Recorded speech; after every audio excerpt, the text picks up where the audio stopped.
Ji on a fine Sunday morning we are out for a walk और मौसम बहुत ज़बरदस्त है। अभी मेरे ख्याल में कोई 3-4 घंटे बारिश होकर रुकी है यहाँ पे और हम इस वक्त हैं। ये एरिया बिल्कुल नेचर के लिए मुख्तस है। यहाँ पे ना गाड़ियाँ आ सकती हैं, ना बाइक्स आ सकती हैं, ना इस तरह का कोई पॉल्यूशन यहाँ पे अलाउड है। यहाँ पर फसलें वसलें कुछ ये खेती बाड़ी करते होंगे, लेकिन ये एरिया इसलिए भी यूज़ होता है। यहाँ इन्होंने बीच में ट्रैक्स बनाए हैं कि अगर आपने जॉगिंग करनी है, वॉक करनी है, आपने रनिंग करनी है, तो आप यहाँ पर आके फ्रेश एयर में एक्सरसाइजेस कर सकते हैं। और ये एरिया है तकरीबन हमारे घर से कुछ 4-5 मिनट की वॉक पर। अच्छा, यहाँ पर ये ऐसा नहीं है कि हमारे घर के पास ये आसाइश हमें जो है ना मुयसर है, ऐसा नहीं है।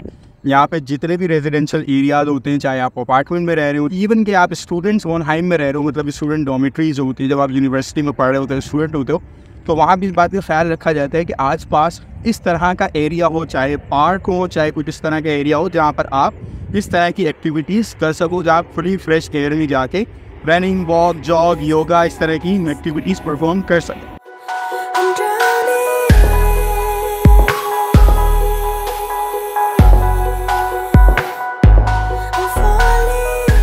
तो यहाँ पर आके मुझे ख्याल आ रहा था कि पाकिस्तान और ख़ासकर कराची, क्योंकि मैं कराची से हूँ, इस्लामाबाद, लाहौर और दूसरे शहरों का मुझे इतना नहीं पता, तो उस पर मैं इतना एक्यूरेट कमेंट नहीं कर सकूँगा। लेकिन कराची का खासकर मुझे ख्याल आ रहा था कि यार हमारे पास कितनी इस तरह की जगह है कि आप कहीं घर पे रह रहे हो या रेजिडेंशियल आपका कोई प्रोजेक्ट हो जिसमें आप रह रहे हो और वहाँ पर आपके लिए इस बात का ख़ास ख्याल रखा गया हो कि आसपास इस तरह की आसाइश, मतलब आपको फैसिलिटीज़ प्रोवाइड की गई हूँ कि आप वहाँ पर बिला झिझक, बे डर व खौफ के जाके वहाँ पर आप वॉकिंग, जॉगिंग या अपनी फैमिली के साथ निकल सको सिर्फ टहलने के लिए कि चलो यार मौसम अच्छा है, चलो बाहर निकलते हैं, और बे डर व खौफ और सफाई के साथ, मतलब इस तरह की आपको जगह मुयसर की गई हो, ऐसा कुछ भी नहीं। इवन आपके चलने तक की, मतलब आप अगर वॉक कर रहे हो, मतलब किसी काम से निकल रहे हो आप, तो वो तक आपके लिए जगह नहीं है। कहीं बाइक्स पार्क हुई हुई है, कहीं होटल्स बने हुए तो उनकी बैठक वहाँ बनी हुई है, कहीं पार्किंग हुई हुई है, कहीं मैकेनिकों ने दुकान खोली हुई है, कहीं किसी ने गरीब ने रेडी लगाई हुई है। मर्दों के प्रॉपर चलने की जगह नहीं है। फिर बारिश हो जाए तो पानी खड़ा हुआ है, और फिर हम अपने सियासतदानों को देखते हैं कि वो अभी तक इन्हीं लारे लप्पों में लगे हुए हैं कि हम यहाँ मोटरवे बना देंगे, हम यहाँ एयरपोर्ट बना देंगे, यहाँ से जहाज उतर रहा होगा, यहाँ से जहाज उड़ रहा होगा। तो ख्याल ये आता है कि भाई पहले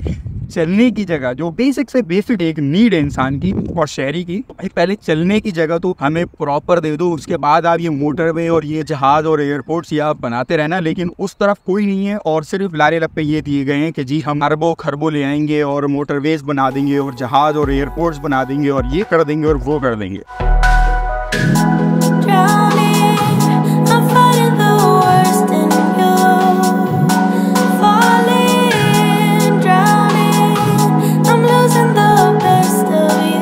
का माहौल में भी आपको गांव साइड्स पर, पंजाब या अंदरूनी सिंध साइड्स पर शायद आपको मिल जाए। कुछ लोग ये भी कह रहे होंगे भाई शहरों में ये खेत खलियान कहाँ से आने लगे पाकिस्तान में। तो भाई खेत खलियान नहीं, लेकिन जिसका सिमिलर कोई इस तरह का आपको माहौल प्रोवाइड कर दिया जाए, जैसे पार्क्स होते हैं। पार्क्स तो पॉसिबल हैं शहरों के अंदर, लेकिन वो आपको नहीं मिलेंगे। कराची में आपको मिलेगा क्या? कराची में आपको मिलेगा बारिश का पानी या गटरों का उबलता हुआ पानी। मतलब बारिशों में आप देखें आपकी एक्सपेक्टेशंस क्या होती है कि आपके जो नाले बने हुए या गटर्स जो बने हुए वो पानी एब्जॉर्ब कर लेंगे, लेकिन वो उल्टा काम करते हैं भाई, वो रिवर्स हो जाते हैं। वो उनमें जो और पानी होता है वो उसको भी निकाल के बाहर फेंक देते हैं और नतीजतन आपका शहर डूब जाता है।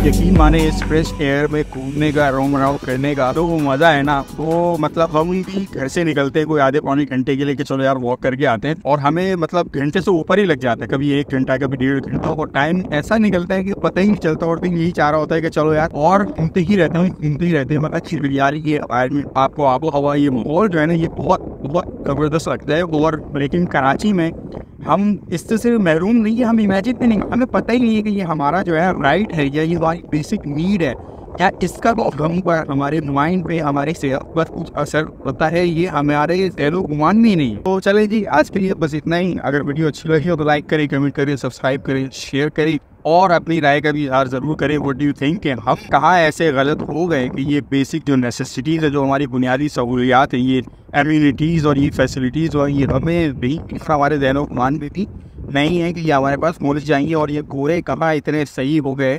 कि ये सब चीज़ें साथ लेकर चले और हमें हमारे ज़हन मान में कोई चीज़ें नहीं।